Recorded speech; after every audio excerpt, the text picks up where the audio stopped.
కాళేశ్వరం నీరు లేకున్నా సాగులో రికార్డు. ఈ ప్రాజెక్టు ద్వారానే పంటల విస్తీర్ణం పెరిగిందని చెప్పి బీఆర్ఎస్ గొప్పలు. నీరు లిఫ్ట్ చేయకున్నా ప్రస్తుతం 153 లక్షల టన్నుల ధాన్యం ఉత్పత్తి. పెండింగ్ ప్రాజెక్టులపై దృష్టి పెట్టిన సర్కార్ ప్రాధాన్యత క్రమంలో పూర్తి చేసేలా కసరత్తు. కొత్త ఆయకట్టును పెంచే దిశగా ప్రయత్నాలు. ఆర్డినెన్స్ ప్రకారమే పంచాయతీల విలీనం. చట్టాలు తీసుకొచ్చే అధికారం అసెంబ్లీకి ఉన్నది స్పష్టం చేసిన హైకోర్టు పిటిషన్ల కొట్టివేత. రంగారెడ్డి, మేడ్చల్, సంగారెడ్డి జిల్లాల్లోని ఓఆర్ఆర్ పరిధిలో ఉన్న 51 గ్రామ పంచాయతీలను మున్సిపాలిటీలో విలీనం చేయడాన్ని వ్యతిరేకిస్తూ పలువురు హైకోర్టును ఆశ్రయించారు.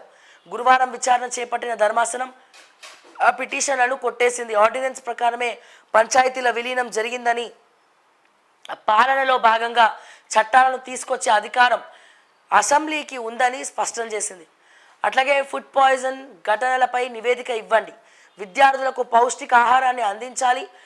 ప్రభుత్వానికి హైకోర్టు ఆదేశాలు. విచారణ 6 వారాలకు వాయిదా.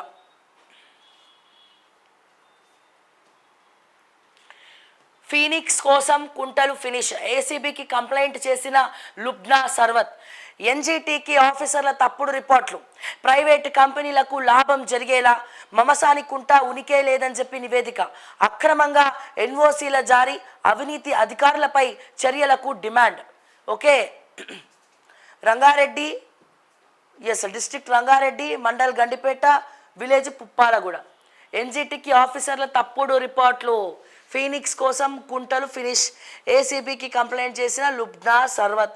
ప్రైవేటు కంపెనీలకు లాభం జరిగేలా మమసాని కుంట ఉనికే లేదని నివేదిక. అక్రమంగా ఎన్ఓసీల జారీ. ఇగో గిదే మరి పరిస్థితి. అక్రమంగా ఎన్ఓసీల జారీ ఫీనిక్స్ పేరు మీద ఉందట. మరి ఆ ఫీనిక్స్ ఎవరిది? ఎవరి షేర్లు ఎక్కువ ఉన్నాయి అందులో? ఫీనిక్స్ అనగానే మనకు గుర్తొచ్చేది ఫస్ట్ మా కల్వకుంట్ల తారక రామారావు గారు, మా కేటీఆర్ గారు, నా ప్రియమైన అన్న.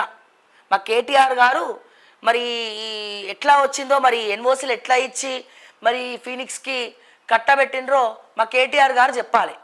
ఎందుకంటే మీ హయాంలోనే జరిగింది. మీ హయాంలోనే జరిగింది కదా సార్ ఇది. మా హయాంలో ఎవరు? ఈ కాంగ్రెస్ హయాంలో కాదు.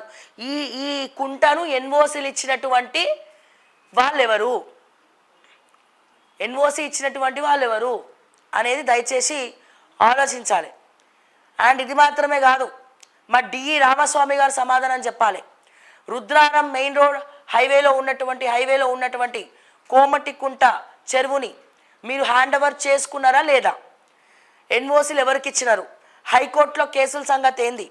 దాని మీద ఒక 10 మంది ఇది నాదే అని చెప్పి వెంకట్రావు వస్తాడు, ఇది నాదే అని చెప్పి ఇంకోటి వస్తాడు, చేతులు మారి మొత్తం రాయించుకున్నారు. వెనకాల ఉన్నటువంటి 80 ఎకరాల ప్రభుత్వ భూమి కనుసన్నల్లో ఒకరి నొక్కేయాలని చెప్పి పథకం ప్రకారం ప్లాన్ చేస్తూ ఉన్నారు. మరి దయచేసి ఆలోచించాలి. ఓకే, మరి ఈ ఉచ్చు మీ మెడకి చుట్టుకోబోతుంది, తస్మాత్ జాగ్రత్త. గతంలో పనిచేసిన డిఈని వదలం, ఇప్పుడు అమ్ముడు అయినటువంటి మిమ్మల్ని కూడా వదిలిపెట్టమని చెప్పి మరొకసారి రామస్వామికి చెప్తా ఉన్నా. అసలు ఆ కోమటికుంట ఎక్కడ ఉందో సర్వే చేసి మీ ఇరిగేషన్ హ్యాండ్ ఓవర్లకి తీసుకోకపోతే తస్మాత్ జాగ్రత్త అని చెప్పి మళ్ళా చెప్తా ఉన్నా. ఓకే, లేదంటే మా లీగల్ సెల్తోనే హైకోర్టు ద్వారా సమాధానం చెప్పాల్సి వస్తుంది. అనవసరంగా ఉద్యోగాలు ఊడతాయి అధ్యక్ష.